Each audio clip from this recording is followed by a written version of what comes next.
Alright, so, like Alicia with the telephone, she was trying to do something good for me.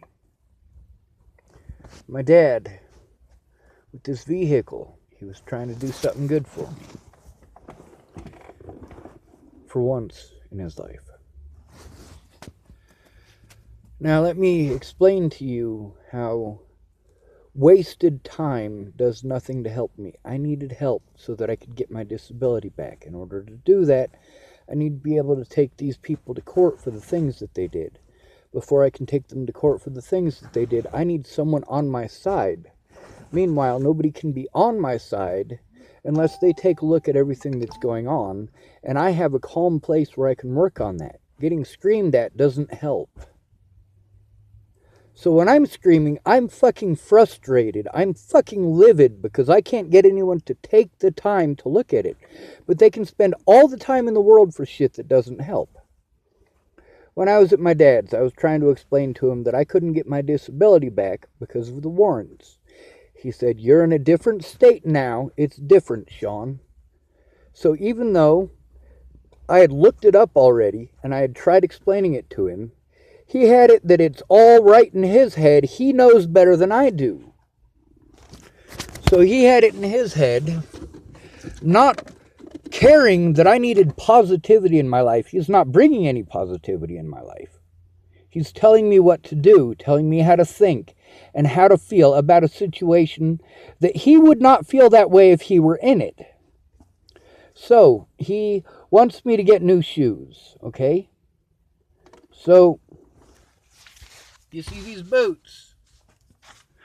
My dad paid for those.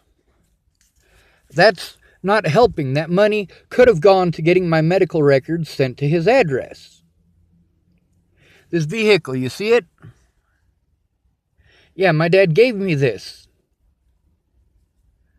First thing he's given me in my adult life, other than a pack of M&Ms when I turned 18. Yes, he seriously sent me a pack of M&Ms when I turned 18. The thing is, this vehicle, the amount of money that it costs to get it registered and legal, he paid for. That money could have gone to getting my medical records. Instead of him screaming at me and sending me into a panic attack, he could have taken that time that we spent going down there and doing all of this stuff that I'm not going to be able to sustain without that disability money. And I'm not going to be able to get that disability money without going and taking these bastards to court. And I can't take these bastards to court without someone on my side. I can't have someone on my side unless they take the time to look at this stuff. And I can't even organize this stuff because I'm shut down because he's fucking screaming at me because he knows better than I do.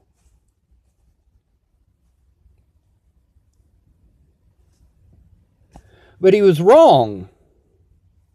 And then he tells me that he'll pay for the insurance for 6 months.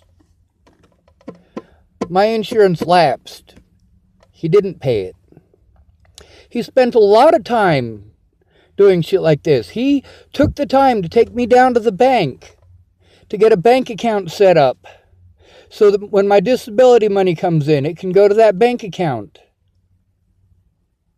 I did all of this stuff for him because it's what he wanted.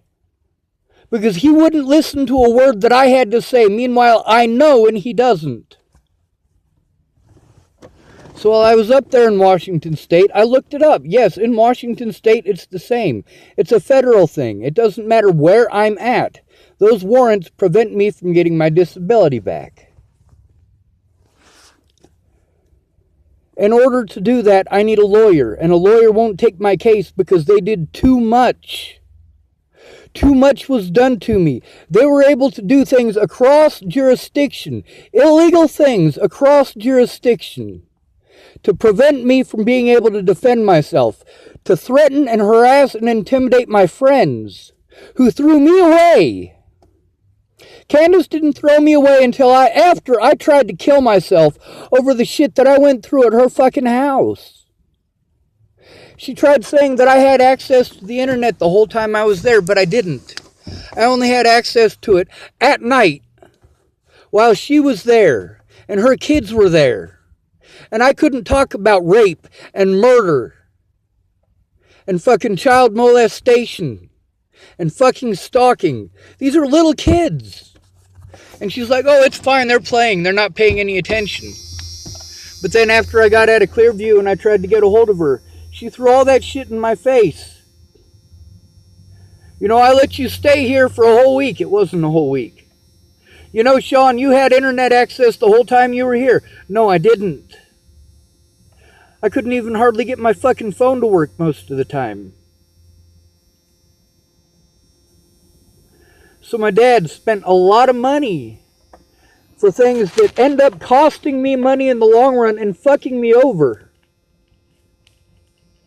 And this vehicle does fuck me over. It helps me out because it's better than being completely fucking homeless.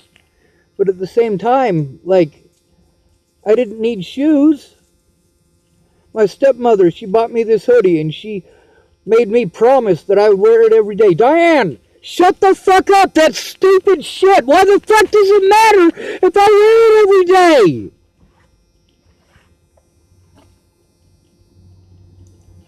So every time I try to explain to my dad what's going on with all this stuff, he's telling me shit that he's completely wrong about, but then he wants Diane to back him up. And I'm having a fucking panic attack because, Dad, I need you to fucking listen, Jesus Christ. Your help is fucking me, Dad. I need your fucking testimony.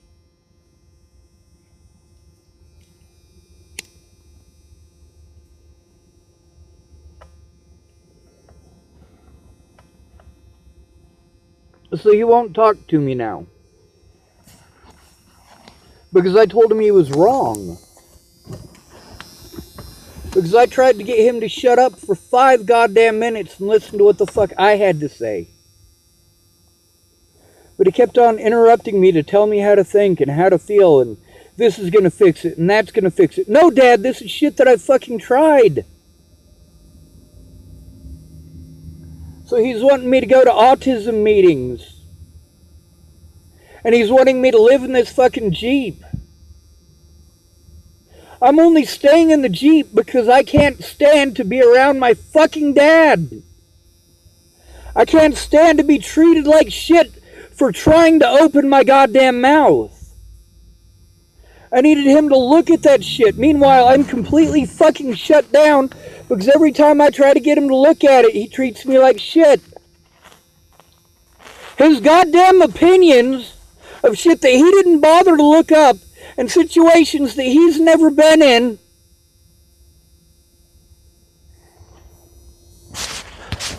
Don't take my word for it.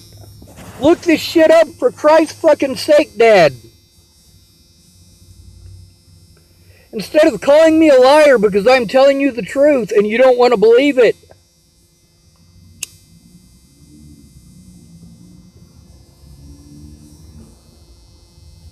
So you spent a lot of time and a lot of money on shit that fucks me in the long run. Because in the end, it was all about doing what he wanted. What I needed didn't matter to him at any point in time. When I tried explaining what I needed, he fucking screamed at me. And brought his fucking wife in it to fucking come down on me. And to fucking berate me and to fucking gang up on me. And that's the point. Your help does no good if you can't fucking listen. Most of the people that I talk to are fucking alcoholics or drug addicts. I mean, Jesus fuck. We'll start off with Christine Buhit. She's a fucking meth addict and a heroin addict. Natalie Bollinger, meth addict and heroin addict. Alicia Bollinger, meth addict and heroin addict.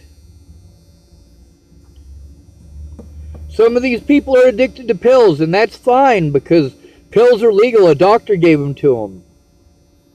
Some of these people are addicted to alcohol, but it's fine because it's alcohol. It's legal. It does the same shit. Meanwhile, Shannon drinks to cope with the issues that she's having. Me, I ask for help. I ask in specific for the help that I need. My dad wouldn't stop to listen to see what he could do to help. He just automatically shut me down by saying, I can't help, I'll never understand you. That's because you're not going to try, Dad. You've already set it in fucking stone that you can't. You piece of shit. You want to fucking throw money at it? You throw money into shit that's fucking me in the long run. Try to fucking understand Jesus Christ.